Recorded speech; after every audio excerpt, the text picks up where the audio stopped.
ब्रह्मारण्य नामक एक जंगल था। उसमें गजराज नाम का एक बलशाली हाथी रहता था। देह में और शक्ति में सबसे बड़ा होने से जंगल में उसका बहुत रौब था। उसे देख सारे बाकी पशु प्राणी उससे दूर ही रहते थे। जब भी गजराज भूखा होता तो अपनी सूंड से पेड़ की टहनी आराम से तोड़ता और पत्ते मजे में खा लेता। तालाब के पास जाकर पानी पीता और पानी में बैठा रहता। एक तरह से वह उस जंगल का राजा ही था। कहे बिना सब पर उसका रौब था। वैसे न वह किसी को परेशान करता था, न किसी के काम में दखल देता था, फिर भी कुछ जानवर उससे जलते थे। जंगल की भेड़ियों को यह बात अच्छी नहीं लगती थी। उन सब ने मिलकर सोचा, किसी तरह इस हाथी को सबक सिखाना चाहिए और इसे अपने रास्ते से हटा देना चाहिए। उसका इतना बड़ा शरीर है, उसे मारकर उसका मांस भी हम काफी दिनों तक खा सकते हैं। लेकिन इतने बड़े हाथी को मारना कोई बच्चों का खेल नहीं। किसमें है यह हिम्मत जो इस हाथी को मार सके? उनमें से एक भेड़िया अपनी गर्दन ऊंची करके कहने लगा, उससे लड़ाई करके तो मैं उसे नहीं मार सकता, लेकिन अपनी बुद्धिमत्ता से मैं उसे जरूर मारने में कामयाब हो सकता हूँ। जब यह बात बाकी भेड़ियों ने सुनी तो सब खुश हो गए और सबने उसे अपनी करामत दिखाने की इजाजत दे दी। चतुर भेड़िया हाथी गजराज के पास गया और उसे प्रणाम किया। प्रणाम, आपकी अनुकंपा हम पर सदा बनाए रखिए। गजराज ने पूछा, कौन हो भाई तुम? कहाँ से आए हो? मैं तो तुम्हें नहीं जानता। मेरे पास किस काम से आए हो? महाराज, मैं एक भेड़िया हूँ। मुझे जंगल के सारे प्राणियों ने आपके पास भेजा है।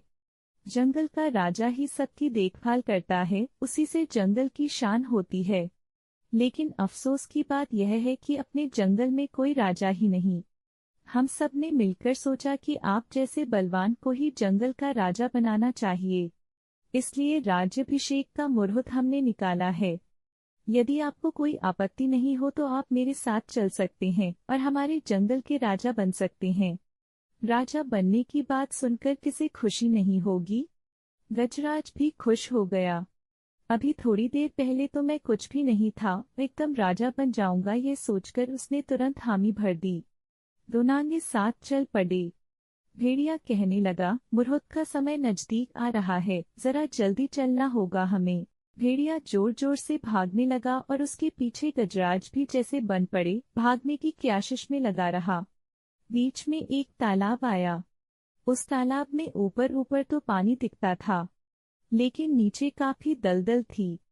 भेड़िया छोटा होने के कारण कूदकर तालाब को पार कर गया और पीछे मुड़कर देखने लगा कि गजराज कहाँ तक पहुँचा है। गजराज अपना भारी शरीर लेकर जैसे ही तालाब में जाने लगा तो दलदल में फंसता ही चला गया। निकलना पाने के कारण में वह भेड़िए को आवाज लगा रहा था, अरे दोस्त, मुझे जरा मदद करोगे? मैं इस दलदल से निकल नहीं पा रहा हूँ। लेकिन भेड़िए का जवाब तो अलग ही आया, अरे मूर्ख गजराज, मुझ जैसे भेड़िए पर तुमने यकीन तो किया, लेकिन अब भुगतो और अपनी मौत की घड़ियां गिनते रहो, मैं तो चला। यह कहकर भेड़िया खुशी से अपने साथियों को यह खुशखबरी देने के लिए दौड़ पड़ा। बेचारा गजराज। कहानी की सीख। इस कहानी से हमें यह सीख मिलती है कि किसी पर भी बिना सोचे समझे भरोसा करना नुकसानदायक हो सकता है। गजराज ने भेड़िए की बातों में आकर बिना जांच पड़ताल किए ही निर्णय ले लिया, जिसका परिणाम यह हुआ कि उसे दलदल में फंसकर जान गंवानी पड़ी।